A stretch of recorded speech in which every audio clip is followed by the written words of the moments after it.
I'll tell you what, though, what I'm looking for, which will be a joy, forecaster Hannah Skye standing by, and she's talking about, sure, freezing cold today, but I saw what's coming early next week. I saw y'all talk about it. Yep, just hang on for a little bit longer because we have warm temperatures which will be on the way heading into next week. It's going to be up in the 60s, so just look forward to that as we head into the next couple of days. For now, though, today you can expect those highs to be around 41 degrees, so those temperatures are going to increase slightly, but again, there are going to be wind gusts, so it's going to make the feels like temperatures feel like it's in the 30s all day. So here we see that. So the actual temperatures are here on the top in those white lines, and then down on the bottom in that blue.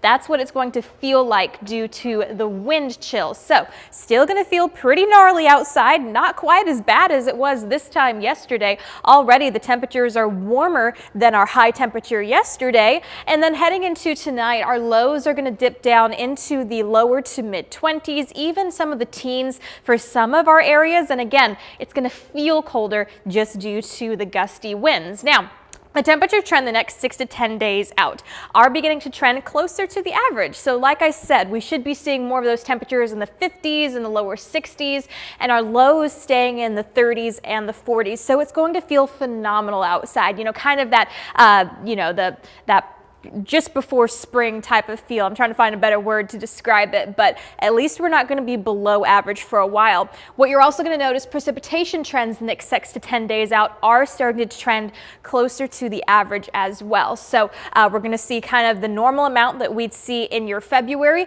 And look at this, last month we saw, I think, maybe 50 to 60% of the normal rainfall over the last 30 days. Well, with all the rain that we saw over the last couple of weeks here in Chattanooga, we've seen 119% of the normal rainfall rates. And you can see around the board that we've got a substantial amount of rainfall, which has really helped out with our drought conditions. You can see that, none of our areas are still in that extreme. We had a lot of red for a long period of time.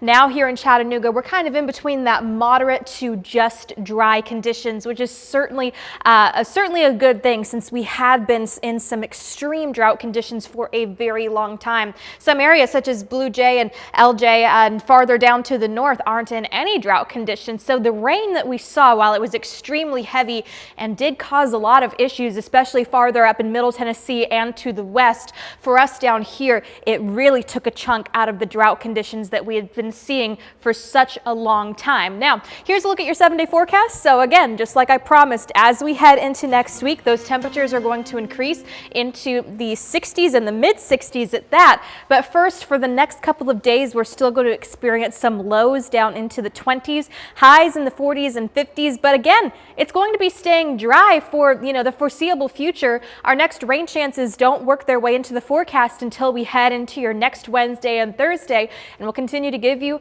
all the updates you need to know.